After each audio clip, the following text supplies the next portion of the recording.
ہے ابھی تک میں قریش کا بادشاہ تھا، قریش قبیلے کا سردار کہا جاتا تھا، خانہ کعبہ کا متولی تھا، لوگ مجھ کو معزز سمجھتے تھے، بہتر سمجھتے تھے، میرا احترام کیا کرتے تھے، میری عزت کیا کرتے تھے، لیکن آج آمینہ کی وجہ سے، آج آمینہ کے خاطر میرا سر جھک گیا ہے۔ ان کی بیوی نے کہا بتاؤ سرتاج باقی بات کیا ہے؟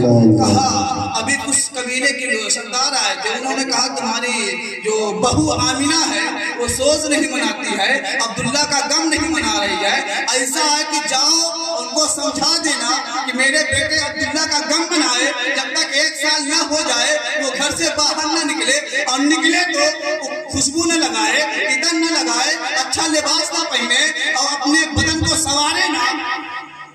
جب عبد المطلب اپنی بیوی فاطمہ سے کہتے ہیں، فاطمہ جواب ہاتھ جوڑ کے کہتی ہیں حضور میرے ذہن میں بات آئی تھی، میں بھی گئی تھی، لیکن جیو ہی میں نے حضرت آمینہ کے گھر گئی اور جیو ہی کا آمینہ، تو آمینہ کے پیشانی سے ایک نور چمکا جو میرے پیشانی تک آیا، میں بھی ہوش ہو گئی، اس کے آگے میری آواز نکلی ہی نہیں، اس کے آگے میری آواز نہیں نکلی۔ اگر چاہتے ہیں کہ آمینہ کو سمجھائیں تو اب آپ کو جانا ہوگا۔ عبد المطلب کہتے ہیں میں قبیلے کا سردار ہوں، ایک عورت کے پاس جاؤں؟ تو فاطمہ کہتی میں بھی نہیں جا سکتی کیونکہ میرے پاس طاقت نہیں ہے، ایک مرتبہ گئی تھی، صرف آمینہ ہی کہا تھا، ایک نور چمکا جس کی خوشبو اور جس کی چمک میرے پیشانی میں ایسی آئی کہ میں گھس کھا کے بے ہوش ہو گئی۔ بات یہ بنی کہ ایسا ہے کہ تم بھی میرے ساتھ چلو، میں بھی تمہارے ساتھ چلتی ہوں۔ حضرت عبد المطلب بھی جا رہے ہیں، فاطمہ آپ کی بیوی بھی جا رہی ہیں، آمینہ کے دروازے پہ جاتے ہیں۔ جانے کے بعد آمینہ دیکھتے کیا ہے کہ عبد المطلب آئے ہیں، آپ ان کے کھڑی ہو جاتی ہیں، سہم جاتی ہیں، کانپ جاتی ہیں۔ آخر عبد المطلب میرے بابا آئے کیوں ہیں؟ عبد المطلب کا آنکھ میں جو خون تھا، دل سرد تھا۔ عبد المطلب نے کہا اے فاطمہ اس سے پوچھو یہ میرے بیٹے عبداللہ کا غم کیوں نہیں مناتی ہے، میرے عبداللہ کا سوز کیوں نہیں مناتی ہے؟ اتنا سننا تھا۔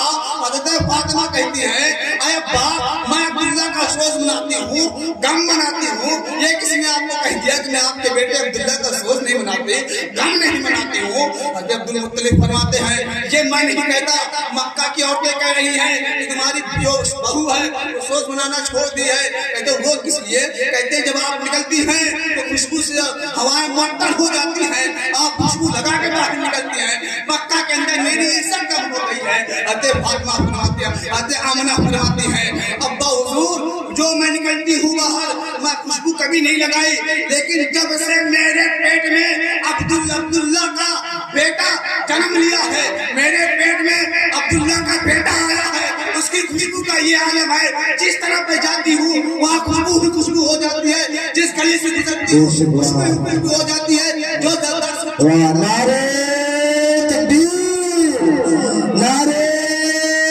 رسالت، سرکار کی آمد، سرکار کی آمد، نعرے رسالت۔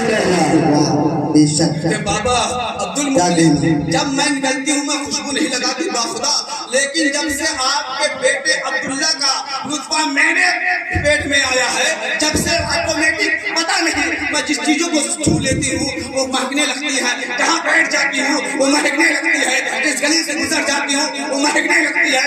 یہ میرے عبداللہ کے، میرے شوہر کے بیٹے کے آنے کی آمد ہے۔ عبد المطلب سہم جاتے ہیں، کانپ جاتے ہیں اور کہتے ہیں اے میری بہو میرے بات سمجھ میں آ گئی، کل میں نے خانہ کعبہ کو پکڑ کے رب کریم کی بارگاہ میں عرضی لگائی تھی مولا ایک ایسا میرے خاندان میں بندہ دے دے، میرے خاندان میں ایسی اولاد عطا فرما دے جو آنے والی نسلوں کو گمراہی سے ہدایت کی طرف لا دے۔ شاید آنے والا بندہ جو ہے اب ہمارے اس پھٹن ماحول کو امن و شانتی میں بدل دے گا، الفت و محبت میں بدل دے گا، اتحاد اتفاق میں بدل دے گا۔ حضرت آمنہ فرماتی ہیں جو آنے والا بندہ ہے میں خوشبو نہیں لگاتی۔ اتنے میں حضرت عبد المطلب کی بیوی فاطمہ جو ہے کمرے کے اندر جاتی ہے اور فرماتے ہیں سرتاج کل میں نے آمنہ کو اس دیوار پہ ہاتھ رکھتے ہوئے دیکھا تھا، اس بات پہ عبد المطلب کے ہاتھ میں دیکھتے ہیں، کہتے ہیں اس کو ذرا سنو۔ عبد المطلب سنتے ہیں، سننے کے بعد کہتے ہیں اس میں خوشبو کیسے آئی؟ کہا کل آمنہ نے اس دیوار پہ ہاتھ رکھا، ارے واہ بھائی واہ واہ واہ واہ واہ، کل آمنہ نے اس دیوار پہ مکہ تھا اس کی برکت سے دیوار مہک رہی ہے. بے شک کیا کہنا بھائی حق ہے اس کی بہت خوب دیوار مہک رہی ہے. آمینہ اپنے کمرے میں جاتی ہیں, جانے کے بعد کہتی ہیں بابا ایک اوڑھنی لے کے آتی ہے, دوپٹہ لے کے آتی ہے. کہتے ہیں بابا یہ دوپٹہ اس کو میں ایک مرتبہ میرے پیشانی پہ پسینہ آیا تھا, میں نے اپنے پسینوں کو پوچھا تھا اور اس کو میں نے 3 مرتبہ دھلا ہے. اس دوپٹے کو میں نے 3 مرتبہ دھلا کہ اس کی خوشبو چلی جائے لیکن پانی مہکنے لگتا ہے. حق ہے خوشبو نہیں جاتی ہے, پانی مہکنے لگتا ہے. عبد المطلب کہتے صرف اتنا ہی ہے کہ اور کچھ ہے؟ کہتے آمنہ فرماتی اتنا پہ بس نہیں ہے.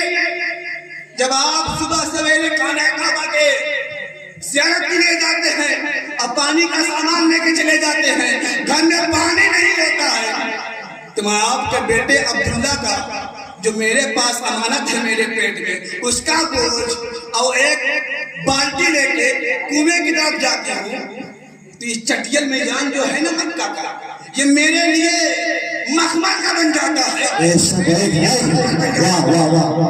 کیا کہنا مخمل بن جاتا ہے. اور اتنے پہ بس نہیں, جب میں کنویں کے قریب جاتی ہوں تو مکہ کی عورتیں ڈول اور رسی لے کے آتی ہیں, پانی بھرنے کے لیے ڈول اور رسیاں لے کے آتی ہیں. میں بغیر رسی کے جاتی ہوں, صرف ڈول لے کے جاتی ہوں, اور جو میں پانی کی طرف دیکھتی ہوں پانی خود بھاگ کے میرے طرف آ جاتا ہے, میں بھر کے لے کے چلی جاتی ہوں. بے شک واہ بہت خوب بہت خوب پانی خود چلا آتا ہے. عبد المطلب خوش ہوتے ہیں اور کہتے ہیں اب مجھ کو کوئی مکہ کی عورتوں جو آپ پلان و پلان کرتی ہیں مجھ کو کوئی غم نہیں. میرے دوست آنے والا انسان ابھی ماں کے پیٹ میں ہے, ماں کے پیٹ میں ہے.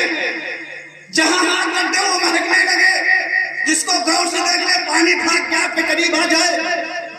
یہ محمد عربی کی آمد کی ایک الگ مثال تھی. اور اب یہ ہو گئی کہ میرے آقا نبی کریم صلی اللہ علیہ وسلم, اور اتنا ہی نہیں, آمنہ خود اپنے زبان سے فرماتی ہے جب کہتے محمد عربی کا میرے شکم میں 6 مہینے ہوا تھا.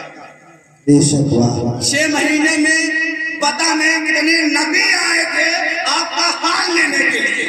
کبھی جبریل آتے تھے, کبھی موسیٰ آتے تھے, کبھی عیسیٰ آتے تھے کہ پوچھنے کے لیے کہ محمد تمہارا حال کیا ہے. یہ حضرت آمنہ فرماتی ہیں اور کہتے ہیں جب وقت آیا آپ کی ولادت کا, اب مجھ کو عبداللہ کی یاد آنے لگی. اگر عبداللہ ہوتے تو میرے گھر میں دائی آتی, کچھ عورتیں آتی, اور اس وقت جو نزا کا عالم ہے, بچے کی پیدائش کا عالم ہے, میری کچھ مدد کرتی. اب آپ کشمکش میں ہیں کہ کوئی عورتیں آ جائیں میری مدد کر دے.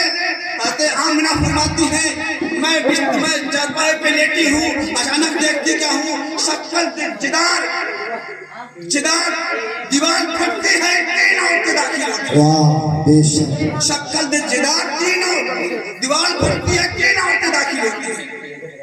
آمنہ دیکھنے کے بعد چوک جاتی ہیں آنے والی کون ہے. آپ فرماتی ہیں تم کون؟ کہا مجھ کو آدم کی بیوی حوا کہا جاتا ہے. ابھی مصطفیٰ آئے نہیں, آنے کی تیاری ہو رہی ہے. حضرت آمنہ نے رب کریم کی بارگاہ میں عرضی بھی نہیں لگائی, صرف یہ سوچا کہ عبداللہ ہوتے تو آج آسانی ہو جاتی. اتنا سوچا تھا کہ دیوار پھٹتی ہے, 3 عورتیں داخل ہوتی ہیں. حضرت آمنہ فرماتی تم کون؟ کہا مجھ کو حوا حضرت آدم کی بیوی کہا جاتا ہے. دوسری پوچھا تم کون؟ کہا مجھ کو عیسیٰ کی ماں مریم کہا جاتا ہے. تیسری کو کہا میں حضرت ابراہیم کی بیوی ہاجرہ مجھ کو کہا جاتا ہے. 3 عورتیں نبی کی آمد سے پہلے آ رہی ہیں. حضرت آمنہ فرماتی اتنے پہ بس نہیں ہوا, اتنے پہ بس نہیں ہوا. اب وقت آیا نبی کی آمد کا, کچھ درد ہلکی سی اٹھی ہی تھی. میں نے اپنی گردن ادھر موڑی, دیکھا کیا ایک خوبصورت عورت جو پیالے میں کچھ مشروب لیے کھڑی ہے. میں نے کہا تم کون؟ کہا میں جنت کی حور ہوں, رب کریم نے مجھ کو بھیجا ہے کہ جاؤ میرے محبوب کی آمد ہے, نبی کی بارگاہ میں جاؤ, نبی کی بیوی ماں کو یہ مشروب پلا دو. وہ خوبصورت عورت پیالے میں دودھ لیے ہوئے تھی، آمنہ فرماتی ہیں وہ دودھ شہد سے زیادہ میٹھا تھا، اے واہ بہت برف سے خوب زیادہ ٹھنڈا تھا، دودھ سے زیادہ سفید تھے. میں نے جو ہی وہ دودھ پیا میرے نبی کی آمد ہو گئی، بے شک میرے نبی اس دنیا پانی میں آ گئے. کہتے ہیں واہ آمنہ واہ بے فرماتی شک ہیں نعرے تکبیر نعرے رسالت یا رسول اللہ